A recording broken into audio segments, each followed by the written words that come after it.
No Meat Athlete Radio. I am Doug Hay. We'll be bringing Matt Frazier in here very shortly.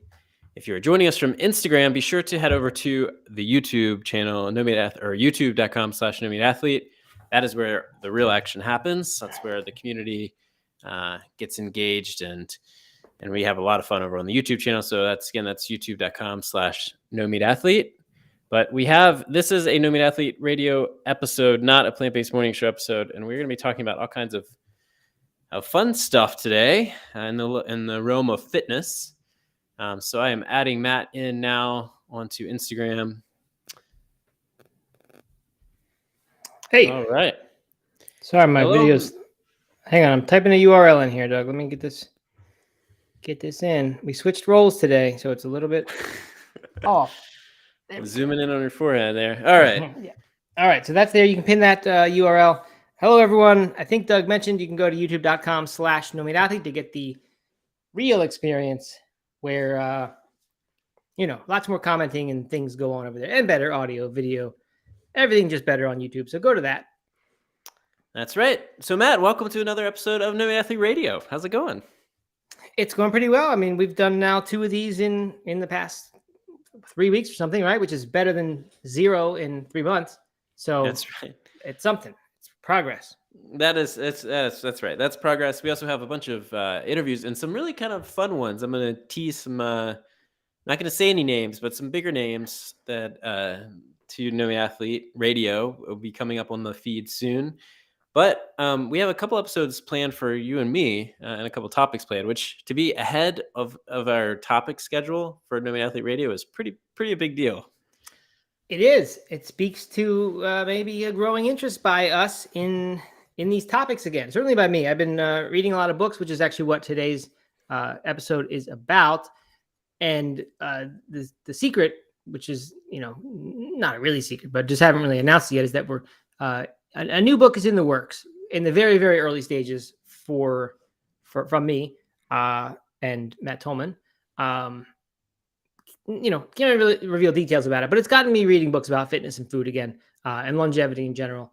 So it's been a good thing. And it just, when I do that, topics start to flow, ideas start to come up. So all very good. And I'm excited today to dig into this one. I'm actually very excited that my mom is here in the Instagram audience, because this episode in particular is about longevity, and specifically about fitness and how the role it plays in longevity, which is at least according to Peter Attia, who is the author of the new book Outlive, which is here. I keep showing it during the morning show, but haven't during No Meat Athlete Radio. He says this is the single greatest tool we have in our quest to live longer and have more good years. Much more important even than diet, which for as long as I've been doing this job, being in this world, diet has been like the thing. Everyone says this is what really matters. Right. So this is different. And we'll get into, what he prescribes and if it's realistic for most people. So before we do start, Doug, they're saying your video is a little bit fuzzy, which I'm seeing the same thing. It seems to improve and then it gets worse again. It looks like you got a lot of bars. So don't know if there's anything you can do about that. But just something to know. Okay. All right. Thanks for the heads up. Yeah. So anything else to get into before we jump in? I guess we should remind the No Meat Athlete audience that we do a morning show in the same format every weekday morning. It's on the same URL, youtube.com/NoMeatAthlete. You can go there and get access to that daily show. It's not quite as in depth about any one topic as this episode will be. We tend to stay with food more than fitness. It's just a different vibe. It's fun. There's a lot more jokes, a lot more corn chip talk, taco talk, all that stuff. So check that out. So we have a really good time every morning. This is going to be a little bit more serious, but I'm glad to do both of them. So Matt, let's see. It's been a few weeks since we've done a No Meat Athlete Radio episode. What's going on? What's new with you? Anything big? Not a whole lot new. I mean, my life right now is always kids soccer is like the central theme. I just finished a week-long Prolon fast, which I haven't talked about before on No Meat Athlete Radio. We've talked about it a good bit in the last week on the Plant-Based Morning Show. Sure. It's Walter Longo, a longevity guy whose book is also part of my research these days, which I read a long time ago, but I'm rereading. It's called The Longevity Diet. He promotes a vegan plus fish 2 to 3 times a week diet. But he's also a big proponent of fasting, not just the intermittent variety, but actually fasting. And he's got this thing called the fasting mimicking diet, where for a week you eat a calorie restricted diet. They give you some calories so that it's doable, right? It's not as hard as a 5-day water fast would be or something like that. And the claim is that they mimic a lot of the benefits. Unfortunately, right now, you can only get the system, the diet for a week. You can only get it with honey in the bars, which I don't like that's the only choice, but it is. So it's a choice that I made. But apparently they might be working on making one without honey in the bar. So I will certainly look forward to that. But anyway, I did that, and I've been lifting weights, which has been a fun thing. I just kind of finished an 8-week program, 8 round of that, and now I'm starting a new one, which I will certainly refer to as we talk today. But yeah, that's kind of it. How about you? What's going on in your life, Doug?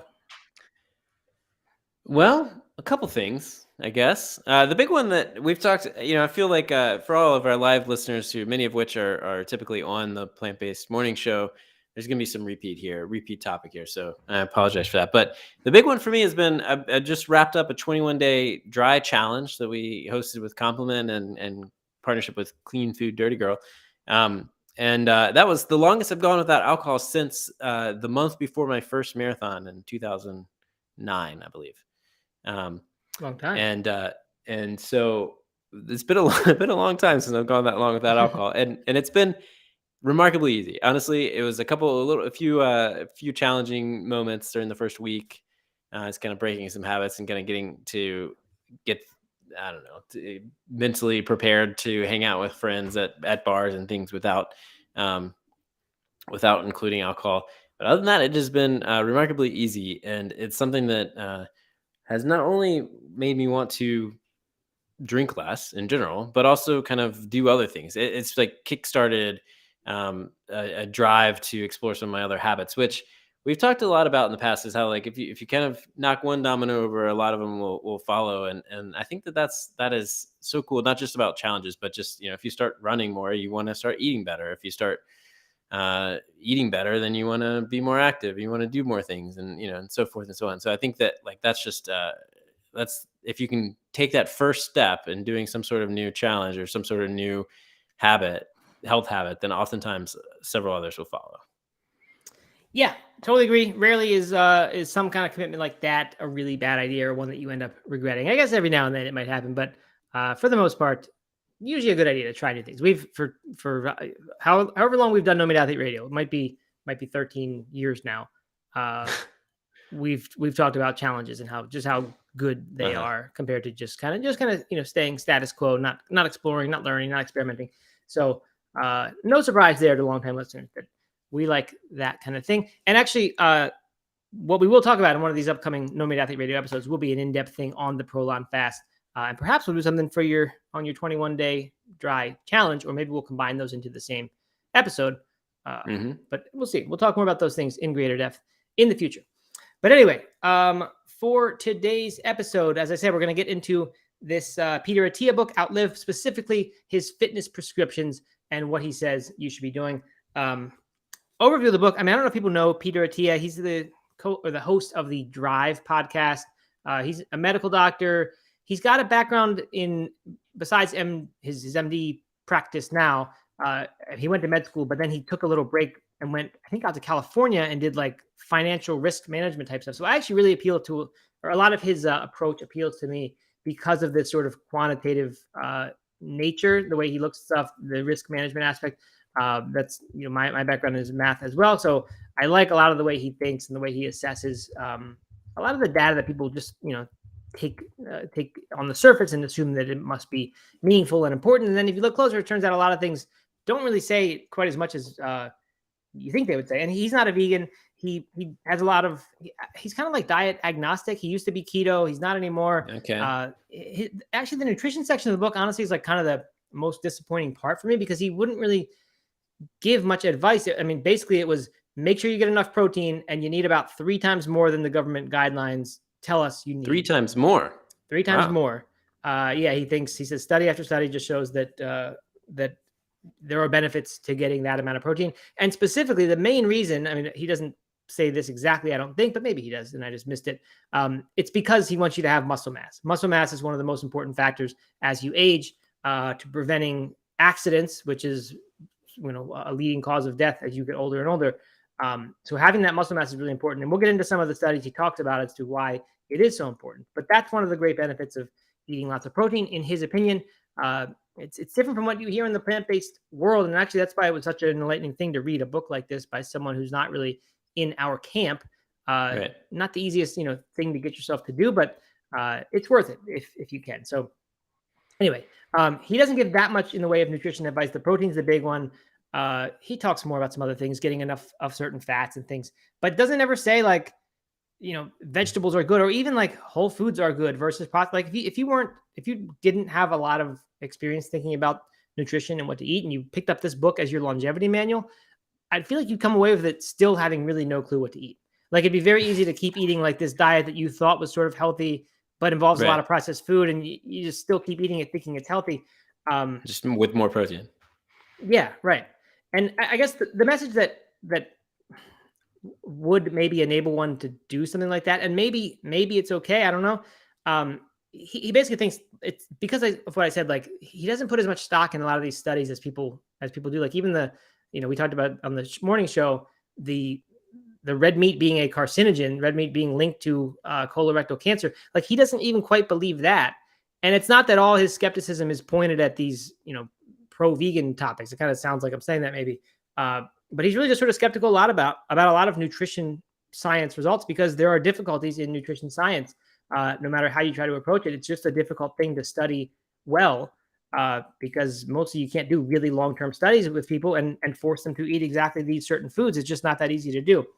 Yeah. So anyway, you end up with this feeling after having read this that like no diet advice is like should be gospel. Like there's no food that like you just can't eat that food if you want to be healthy ever, right? Like it's food, it's calories, it's chemicals, it's and I don't mean chemicals like bad unnatural chemicals. I mean it's food made up of molecules and nutrients and right, like they all are that. And so you get some that are really good, you get some that aren't as helpful, but like it's not like you only can eat this stuff and never this other stuff. It's just nothing I think is as black and white as the media perhaps makes it out to be. So that's one message that I guess would enable one to keep eating some processed food. But I don't know. So like I said, not my favorite part of the book, the nutrition part, but the fitness part, which we're going to get into today, to me was certainly the most interesting part. So let me just start with a little bit of the motivation for this, I guess, which is the data behind how exercise can benefit longevity. And so, as I said, he says that more than any other tactic in the entire book, exercise has the greatest power to determine how you will live the rest of your life. Study after study has found that regular exercisers live as much as a decade longer than sedentary people. And they do that because this not just reverses physical decline, but can also slow or reverse cognitive decline. And because Alzheimer's is one of the four, he calls them the four horsemen, the four big killers, where like if you can address these four things, you get longevity, right? You're not guaranteed to, but if statistically, if you can not die from one of these things or prolong the period until which one of these things kills you, then that's how longevity comes. So he points out that 77% of our country doesn't exercise, and just going from 0 to 90 minutes a week can reduce the risk of all-cause mortality by 14%. But here's where it gets really, to me, so shocking. Hold on, just a second. The very first thing you or the first thing you said was regular exercisers versus sedentary people. Is that what you said? Yep. What defines a regular exerciser? Is that the 90 minutes? No, it's just he's just speaking generally there. Study after study has found that regular, so no specific thing. But I'm guessing to him a regular exerciser is someone who does 30 minutes on average per day, 5 times a week. I'd call that probably a regular exerciser.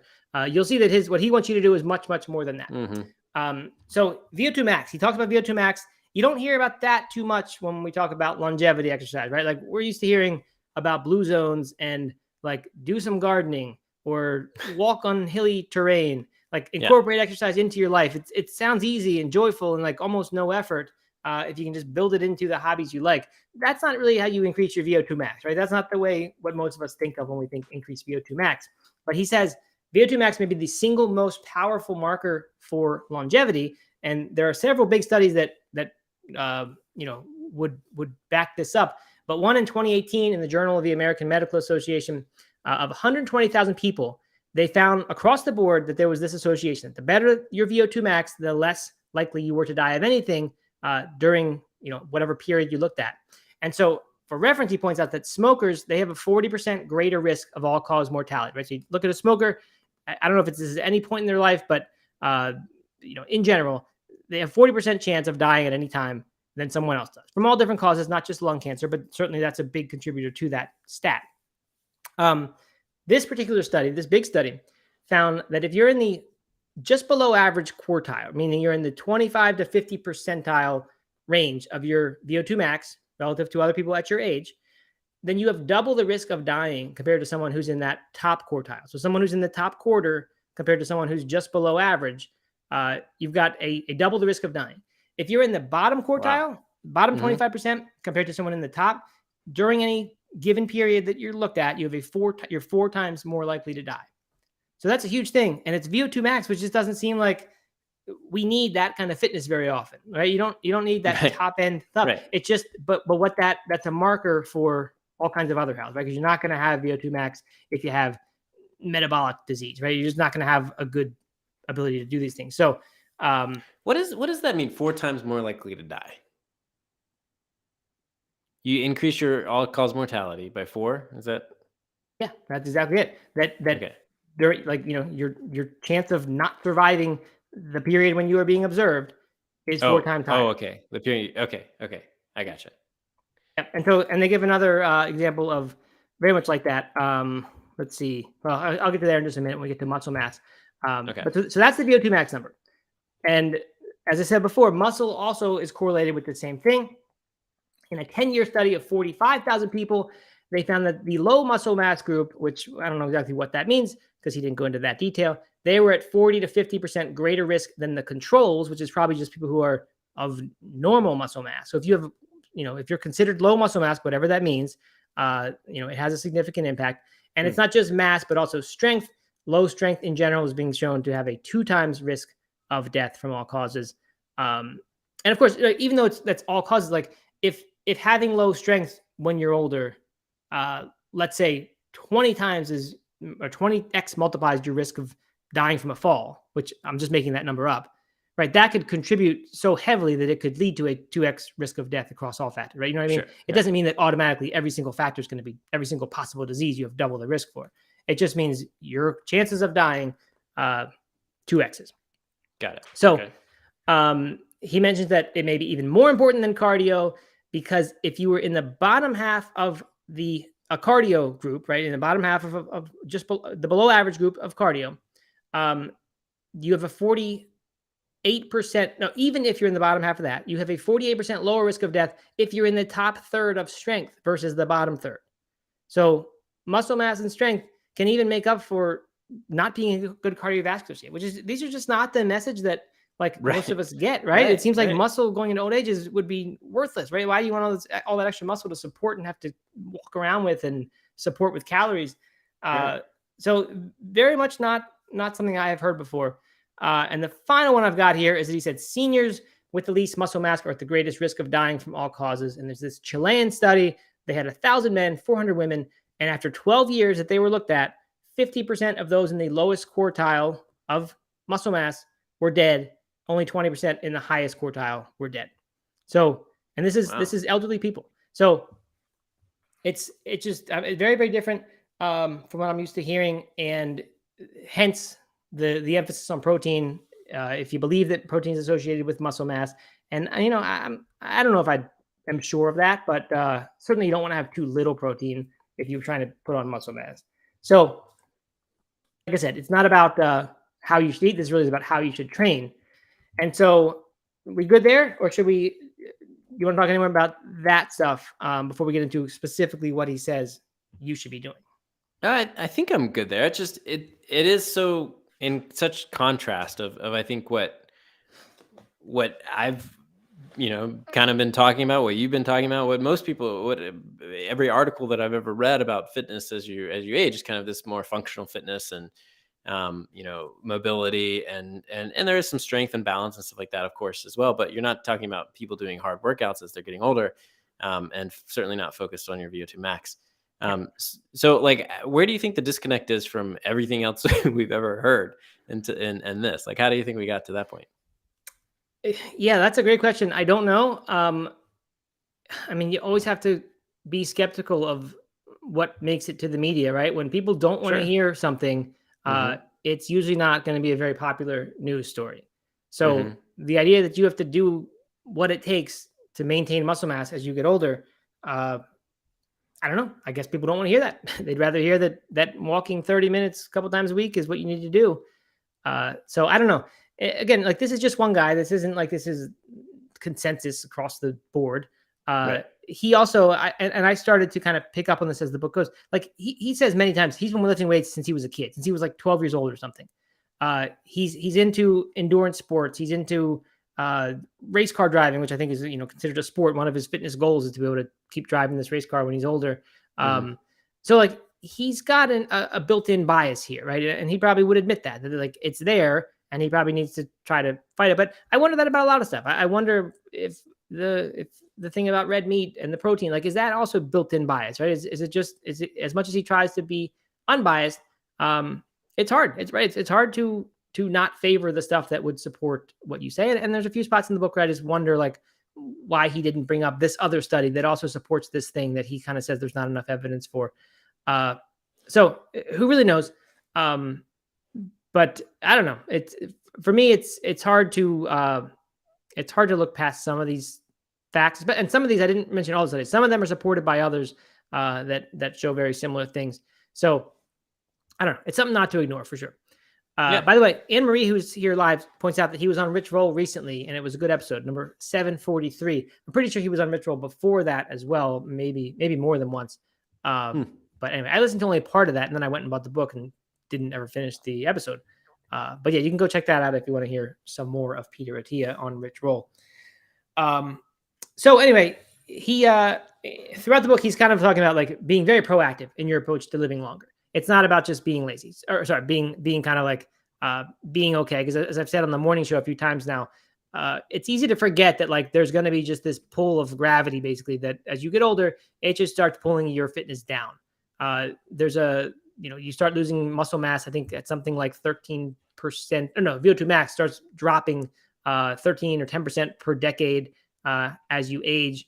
Like, it's easy to imagine right now, like if you're really into hiking or whatever, or tennis or whatever, and you just imagine, well, this is good because I have this hobby. I'll just keep doing that until I'm dead, basically. And therefore I'll stay active as I'm older. But his point is that like, it's not nearly as easy to just keep doing that because the thing gets harder and harder and harder. So to maintain your level or even anything close to it is very hard. And so his approach then is you have to get really, really really, really good shape now if you ever want to do stuff later. So one of his examples is he says, if you want to do some particular hike, climb some particular mountain when you're 80 years old, he said, well, that's going to take this VO2 max.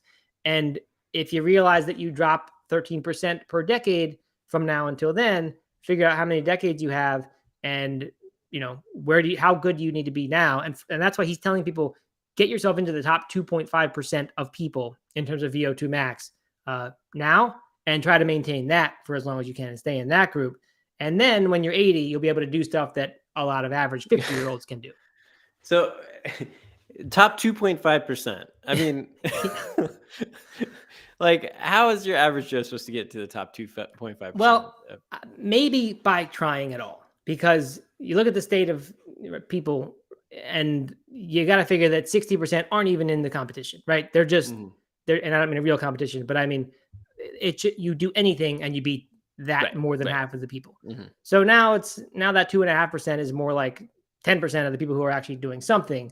And maybe then with enough work, and it is a lot of work that he tells you to do, you can get there despite, whatever genetic disadvantage you may have. Because obviously there's a certain echelon where you're not going to reach it without the right genetics. But I don't know, his point throughout the book or throughout this section is that a lot of these benefits and these correlations, and by the way, I'll quickly take an aside here. There is this sort of healthy user bias, I believe it's called, where the idea that like people who are exercising very often are people who are healthier to begin with. And that's why they got into exercise. So you have to, understand that and maybe adjust slightly down some of these benefits, knowing that these people in general will have been healthier to start. But I knew I was going to lose my train of thought if I went there, and I did. Yeah, I don't remember exactly where I was going, but it doesn't matter that much. It's fine. I know what it was. It was that these benefits don't seem to like level off, right? A lot of phenomena, there's this like diminishing returns as you get nearer and nearer to the top. With most of these fitness things, it doesn't really drop off that much. It's like this linear relationship that just keeps going. And if you can keep getting your VO2 max higher, you have a more and more probability of living a good long life without some like huge diminishing return drop off at a certain point. So very interesting there to me that all this, just how important exercise could be for longevity. But my question is, how much is too much, and when's it not worth it? Let's get into what he actually says to do. And this, more than just discussion, like I hope this can be someone's like, the book is your manual for actually doing this stuff if you want. But if you just want to find a workout plan that's good, I don't know. I mean, this kind of motivated me to like want to vary what I'm doing and round it out a bit. So we'll get into some specifics of exactly what you should be doing, and then we'll talk about whether this is worth it or not, and whether this is, I don't know, the right advice to give people, because is anyone going to actually do this much? So let's jump in here. One more bit of like, I guess, motivation that isn't, it just speaks to his approach. He says you should plan for a centenarian decathlon, he calls it. And what his point there is not any real decathlon with fixed events, but he says pick the activities that you'd like to do when you were 100 years old, and say what they are. And he gives a sample. He says something like, hike 1.5 miles on a hilly trail, get up off the floor under your own power, pick up a young child from the floor, carry 2 5-pound bags of groceries for 5 blocks, lift a 20-pound suitcase into the overhead compartment of a plane, balance on one leg for 30 seconds, have sex, climb 4 flights of stairs in 3 minutes, open a jar, do 30 consecutive jump rope skips. So a lot of these are very functional things that you need to do as you live. And if you can keep doing these things when you're older, then, you'll get to keep living a more and more full and rich life as you're older. Man, when I'm 100 years old, there's no way I'm carrying groceries. I'm going to have somebody carrying for me. That's the benefit of being old, Yeah, that is true. For some people, Doug, some privileged few like yourself, that's you don't have to worry about that. But anyway, his point is have these kind of goals, have this stuff to inspire you. To me, none of that inspires me. That sounds like depressing. That's my goals now. Right. And I'm thinking about those now instead of way more interesting stuff that I'm going to try to do in 5 years from now. So that didn't do it for me, but that I guess is indicative of his approach. It's like, have this long-term view, then work backwards from there and figure out where exactly you need to be now. And as you approach that, if you want to be able to do it. So in other words, in order to hike or to climb 4 flights of stairs, I need to be in the top 2.5% VO2 max. Well, I don't think that's fair, but I do think his point would be, yes, if you want to climb 4 flights of stairs in 3 minutes when you're that age, then you need to figure out, right. And it's not just because the average person cannot do that when that age. That's his point, right? And very few people, I guess, can. And I don't know if this is specifically for 100-year-olds. He calls it the centenarian decathlon. But yeah, I mean, when he's setting these goals, these are things that most people cannot do. So therefore, his conclusion, and I don't even know if this is necessarily accurate. Like, do people, if you're getting in really good shape at 70, say, or basically just being in really good shape at one age, does that correlate a lot to being in a similar level of shape, although down a notch, 20 years later? Or do a lot of people like get in really great shape at 50 and then burn out because they did way too much stuff and then just stop? But like, you could work really hard. I mean, you see that certainly with like 30-year-olds who then, people who or 50-year-olds who, 10 years ago were in great shape, or 40-year-olds who 10 years ago were in great shape and were super active, and now they got a big beer gut and just eat junk and can't do any of that stuff anymore. So what happens? But compared to 30-year-olds who were in really bad shape already, right, they're probably better by the time they're 50 than the person who already was starting in a bad place. Sure. Definitely. Yeah. So that's his idea, is that you get in shape now and you maintain it. So finally, let's get to these specifics. Number 1, zone 2 training. And there are 4 components here that I've sort of narrowed this down to.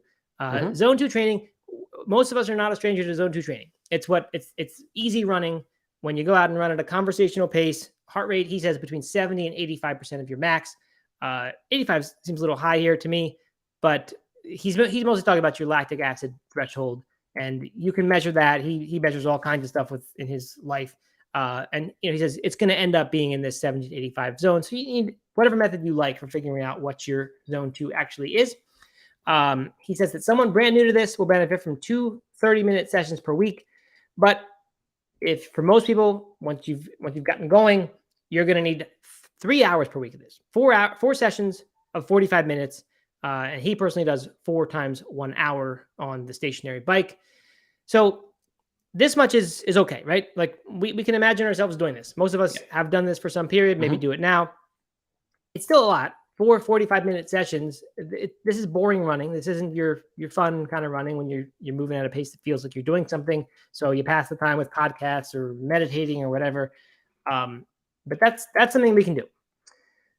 Next, VO2 max training. This is where you actually improve your VO2 max. The zone 2 work will improve that VO2 max, but to dedicate training to it, that's how you actually improve it. He points out again this stat that I said, 10% decline per decade in VO2 max automatically, and up to 15% per decade after age 50. So it will begin dropping off. And elderly people can improve by 13% in just 8 to 10 weeks of training, or 17% in 6 months to a year. And he points out that there aren't studies that go longer than this, but for multiple years, that's where the real potential is of getting big improvements to your numbers to put you on a good track as you get older. So how do you train your VO2 max specifically in addition to the zone 2? He says do it once or twice per week. And the tried and true formula for him, 4 minutes of very hard running, like the hardest you can sustain for 4 minutes, followed by 4 minutes of easy, where you try to get your heart rate back down to 100. And then you repeat that little cycle 4 to 6 times. Plus you got to warm up and cool down. So this is your hard workout, but not like the total gut busting, like awful want to puke workout. Yeah. But, it's difficult running, and most people aren't going to do this, even if they're like a pretty, well, I shouldn't say serious, but if you're a recreational casual runner, most people are not really thinking about doing workouts per se.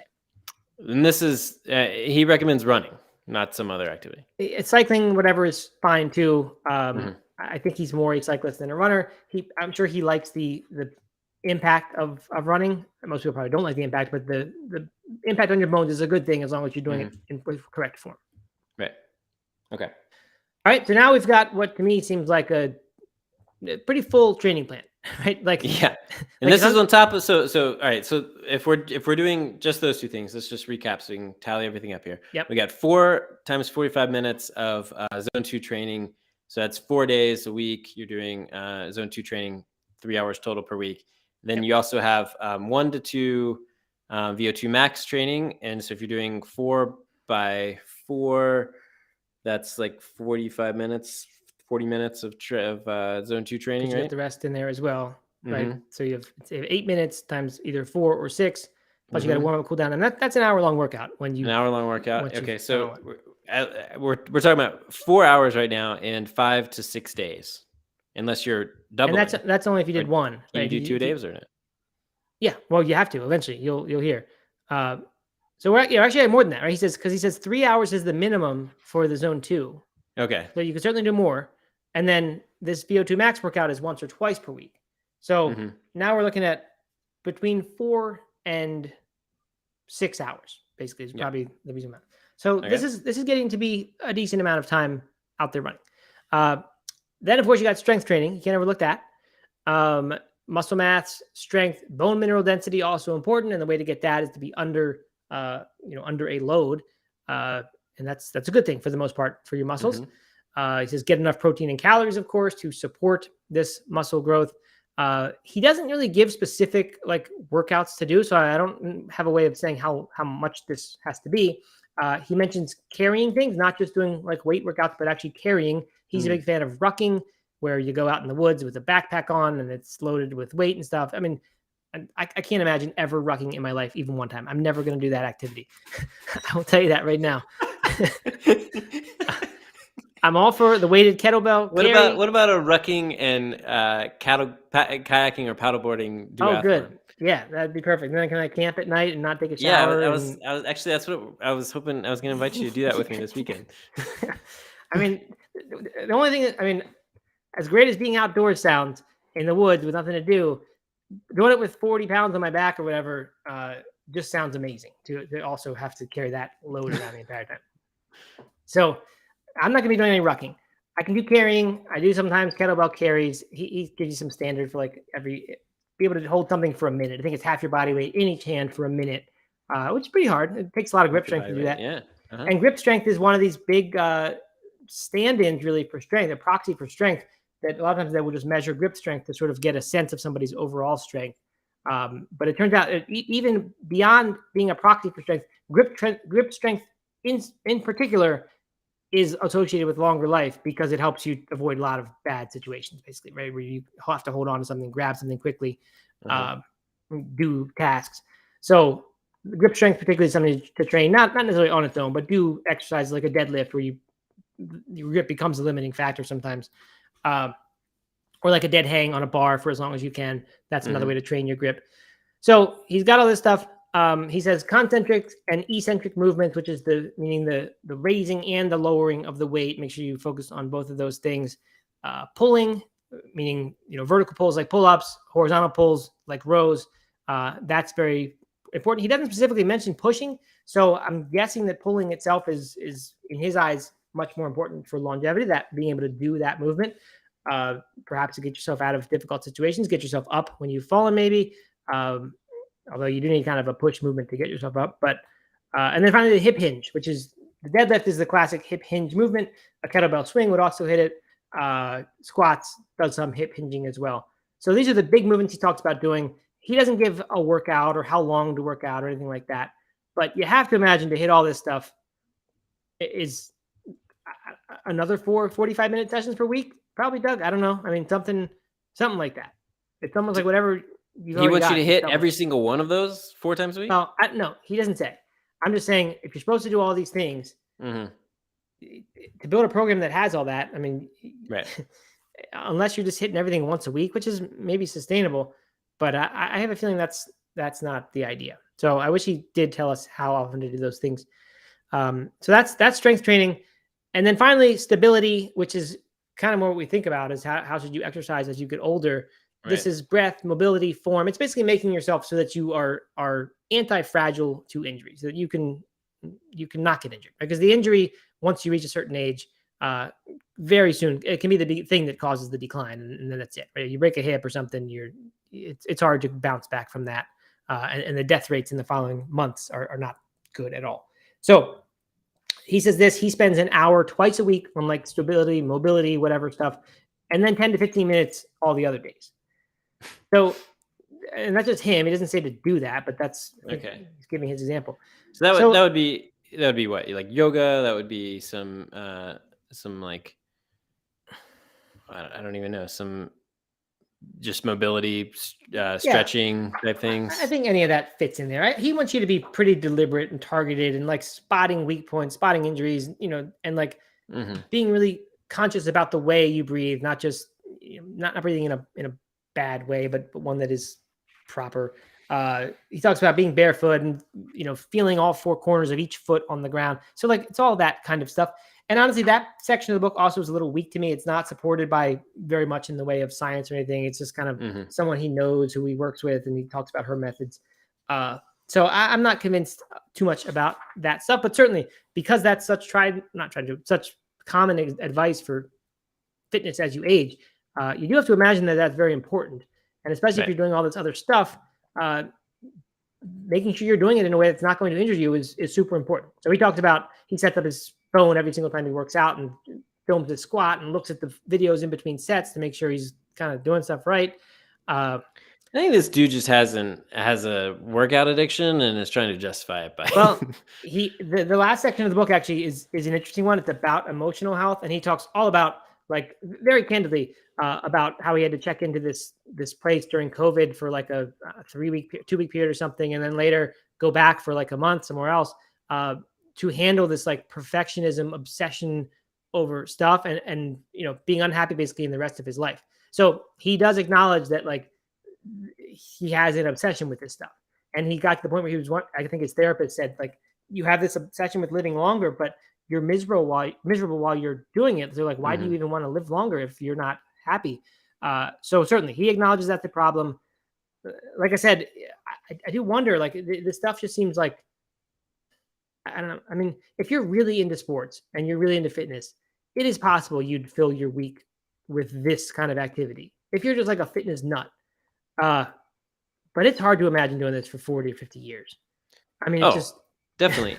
So all right. So before we move on to that, let's tally this up again. So we were at with VO2 and zone 2, we were 4 to 6 hours. So 4 to 6. Yep.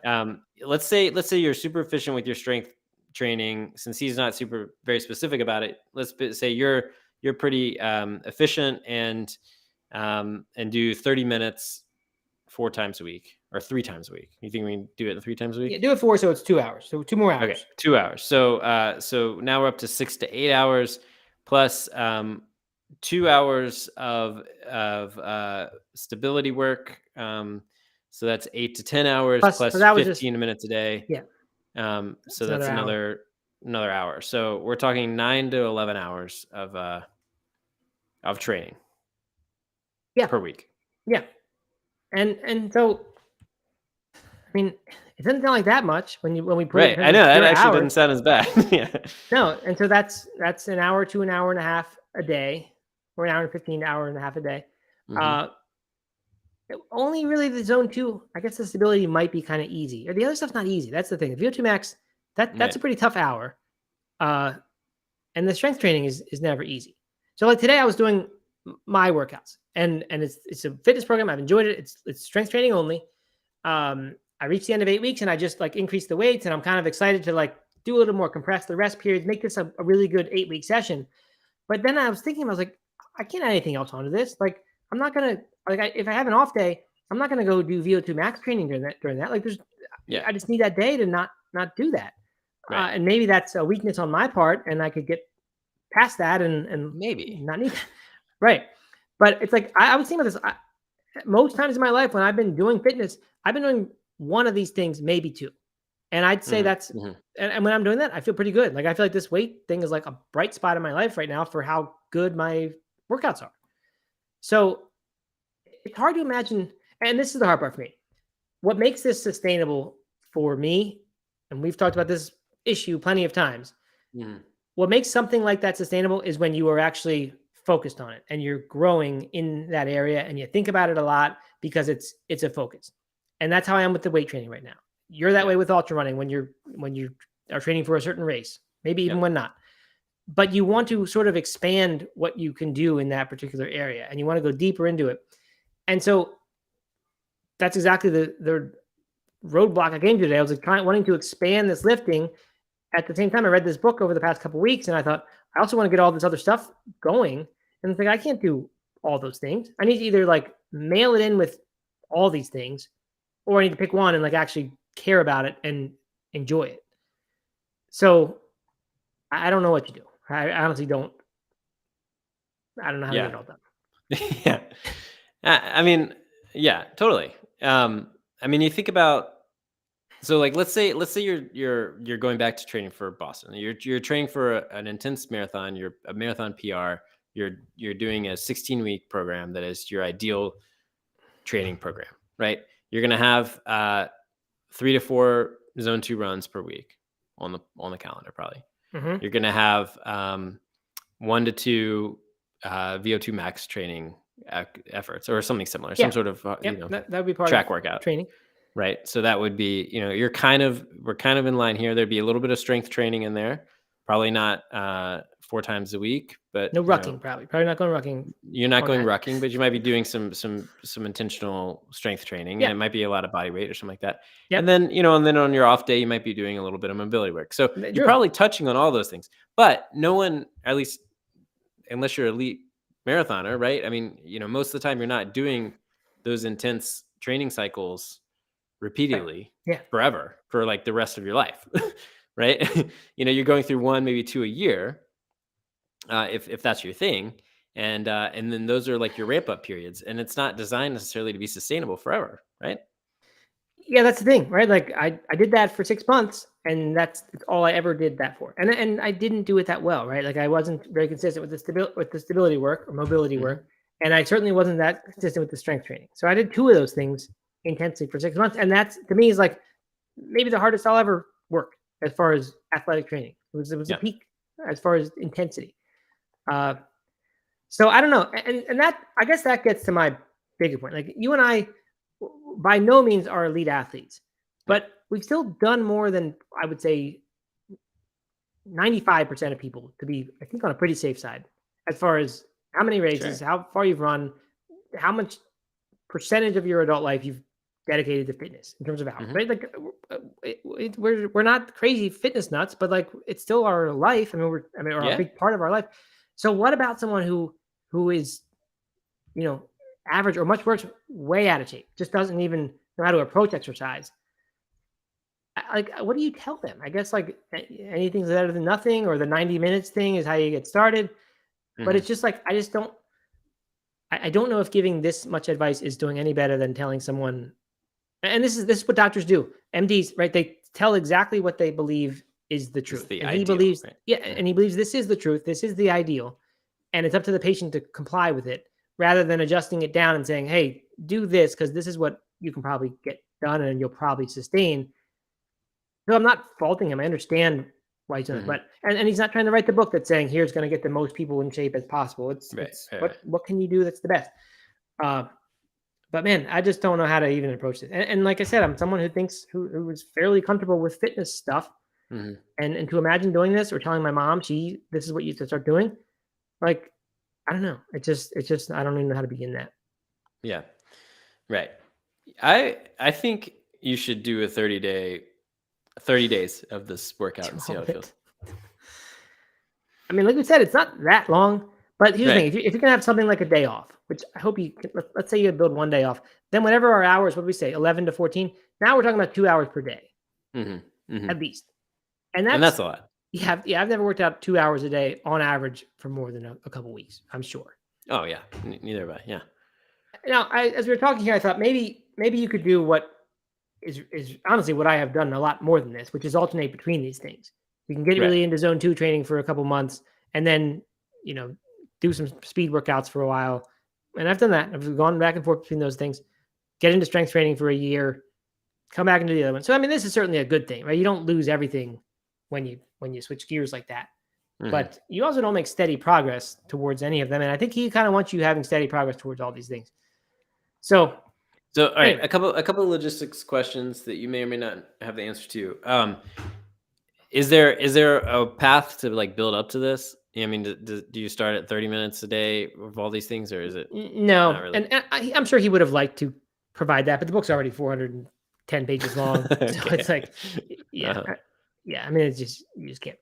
He does have some videos on his site, he says, that I haven't looked at. But I think that's more form. And then is there a path down from this, right? Because you're not 90 years old and doing all this, working out 11 hours a week. Yeah, no, there's not. And that would be nice to see what you're supposed to do. Because I wondered that as well.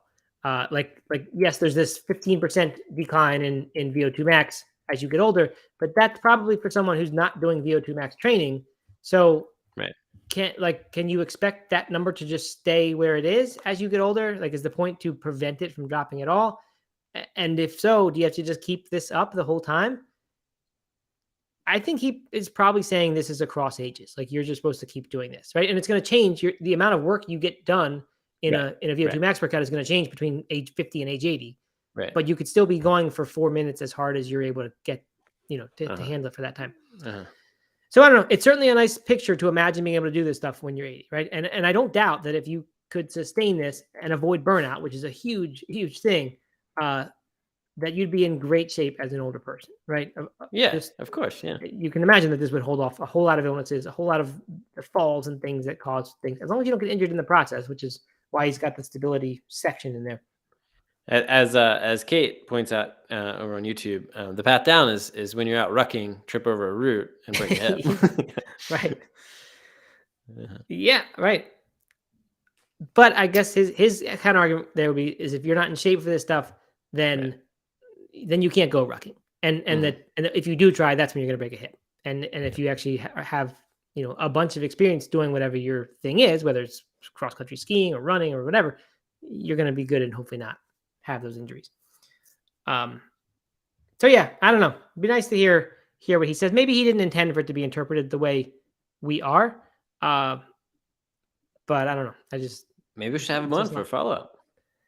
We could. He'd out science us. That's the thing. He would he'd be so much more well versed in science and things that we would lose a debate. I'm positive. I mean, my questions are just around like practicality. Yeah, that's and so like the science is one thing, right? Like I'm not arguing with the science necessarily. Yeah, no, right, of course not. But just like realistically, how can I do this? I think he'd be very open to that conversation, not necessarily with us, but to the conversation because of the last chapter, where he seems to have seen the light in 2020 and 2021 maybe, and started to realize it's not about this. And that's the final question I wanted to ask. Like, you hear the objection a lot. My dad actually said this when I was a kid, and I'm glad I didn't take it to heart because it wouldn't have been good advice. But he said, like, look at these people out here like running like all the time. Like, if you add up all the hours that they spend out there running, they're extending their life by 10 years, sure, but they probably spent more than 10 years running. And so it's not worth it. And he wasn't saying don't run, don't be in shape, but he was just saying you get these people who are fitness nuts, and that's you got to question, is it worth it? Now, obviously, you can get to a point if you're not there from the start where you actually enjoy this stuff. It feels good to do this stuff, and perhaps the hour after while I'm weightlifting may not be fun, but the 3 hours after that, I feel really good about a lot of stuff. Right, endorphins, all kinds of stuff happen. So there are benefits that happen besides just the extra years to your life or the quality of those years. But I don't know. I just wondered, like, we got 10 hours a week. How many hours are in a week, Doug? Something like 168 or something like that. So we're talking about 10% of your time and probably 20% of your waking time. No, not that much. 15% of your waking time maybe filled with fitness activities. If you're miserable during these fitness activities, that's not really worth it, right? It's not really worth extending your life by 5 or 10%. No, if you're miserable. Of course not. But if you can actually enjoy this stuff, and that's the point, you shouldn't be miserable doing these things. Then it would be. But I don't know. I can't imagine myself, as much as I've been a fitness guy forever. I cannot imagine myself doing this much stuff and feeling like my life is fulfilled and balanced, and that this isn't a constant nag on my ability to drain on my ability to go like relax and have fun for some time. And maybe he would say that's fine to take some time off, but I don't know. There's a lot I want to be doing besides fitness. Sure. And there's not that many hours in the day. You know what this is making me think a lot about is kind of the categorizing these 4 and seeing if I can be better, more intentional about getting all 4 in every week. Yeah. Right. I think that's the conclusion. Because right now, I would say 85 to 90% of my exercising is the zone 2 workouts, so just regular trail runs, and then a bit of strength training and my pull-up work, but that is very limited to a single motion of the pull. And that's about it. Strength in there? Grip strength in there. Okay. Yeah. Maybe some ab work. I do some hanging and like lift, do a little ab work, but but that's it, right? I'm not doing any sort of stability, mobility work at the moment. I'm sure that there are some runs where I kind of get out of zone 2, but I'm not doing a lot of like VO2 max training or anything like that. And so how could I look at these 4 categories and think about hitting all of them every week, maybe multiple times a week? Yeah, I think that's the perfect conclusion to have. And you have to let go of perfectionism, right? Because I want to like check all these boxes now, but you're not going to get all these boxes. But could I get 2 zone 2 runs in my 3 days that I don't, because the workout's only 4 days a week, get 2 zone 2 runs in there, and maybe one VO2 max day, either done with, because I have a kettlebell workout that it will do the same thing and take only 15 minutes. Or the running, that, like I said, that running is not awful to do that. It feels kind of good to find a hill to run up for 4 minutes and then run back down. That's a workout you come in feeling great from. So yeah, that's the thing. And can you add those things without making it seem like so much as you just want to quit? Because that's my problem over the years. I do stuff and then I get more and more into it, and then it's too much and I just crash and then I stop. Right. So that's the concern for me, the risk. But yeah, you're right. That's the question. Can you add a little bit of this stuff, and maybe, I don't know for sure. Maybe, I guess what I said earlier about the linear results that you get, where like it appears that there's not a leveling off. Maybe that also means there's not the 80-20 effect in place, where you do a little bit of it and you get a whole bunch of the benefit just from kind of beginning. They're probably those things are probably mutually exclusive, but you have to imagine there's some benefit just to doing something. So hopefully you could get a lot by doing something. I mean, there has to be, right? And if you're able to kind of maintain hitting all 4 of those for the next 15 years, right? I mean, you're certainly going to be better off than not. Oh yeah, for sure. Yeah. Yeah. So there you go. Not quite as easy as we've been making working out seem. Doug, when we say I really quite liked our going on daily walks and doing a bit of gardening. Yeah, or do 1 minute of push-ups each day and like just add a little bit every week. Yeah, I kind of liked that approach a lot better.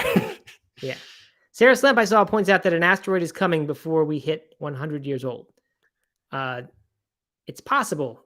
It seems unlikely, just given that we've made it for a long time without any asteroids hitting. The odds of them coming in any 50-year period or 60-year period or whatever is pretty low. But you never know. We know that one's coming in 20 years. It might miss by only, I forget how much, 400 miles or half a mile or something. Half a mile? No, I don't think that's right. I think it's like same. 4,000 outer space, miles. it means the same thing to me, basically. If it's a half mile away or 400 miles away, zero difference. That'd be like a helicopter, like that far away from you, and the helicopter that flies overhead. Yeah. All right, good. Well, hopefully people got a little bit of an idea here, or at least a little bit of motivation, or a kick in the ass that says, get out there and do something. My mom says she's ready. That's good, because she's going to start all these. We'll see how that goes. And I'm kind of ready too. Like I kind of want to write my own plan, thinking about those 4 categories and thinking about his top level advice, and kind of write my own thing for 4 to 6 weeks or something like that, and see how it goes, and see how that feels, and maybe even see what kind of body transformations happen, because I'm going to be doing a lot of exercises that I don't typically do. Yeah, I'd like to see the minimalist guide to this, right? The minimalist version written by him or somebody else that says this hits everything and does it pretty well, and it does it in an average of 45 minutes a day. Yeah, that would be. I mean, that sounds like plenty to do for the rest of your life. If you had a 45-minute a day plan, you did every day. Yeah, totally. Yeah. So, I think there's a lot of good here. I hope we didn't come off as saying this guy is full of it and it doesn't. I mean, we said what maybe some of the built-in biases he has might be, but I think there's really good stuff here. It's just how do you do all of it? And obviously you can't do all of the things that would possibly improve your longevity. And this is just one area. There's a lot of areas, and you can't do everything. So you need to make choices and prioritize things. So I think it was a great book. I really enjoyed it. I'd recommend it to anybody. How old is he? Did he say? I'm sure he did. I'd forget. I have a sense he's about 50. Okay. Yeah. All right. Well. All right. Good. Well, feels good to be doing No Meat Athlete Radio episodes again. Like we said, we've got some plans for some future topics. So we'll try to do a new one here. I don't know if it'll be 2 weeks or in that range, maybe 1 week. Who knows? But we'll keep doing these. Again, don't forget to check out the Plant-Based Morning Show. We do it every day. We didn't mention before that there's a podcast for that as well. You can find it on iTunes, Spotify, anywhere else, just called Plant-Based Morning Show. And of course, youtube.com/nomeatathlete. You can go there. You can like this video. You can subscribe to things. You can click on the bell to get all the notifications. All those things are really good. So please do those. Support what we're trying to do, because we're trying to get back to this. And I think we're not far from getting back to what was so good about No Meat Athlete Radio during the years when we were really consistent with it. That's right. All right. Thanks for everybody who joined live, and thanks for everyone who's listening in. Sounds good. To the recording. All right. We'll see you soon.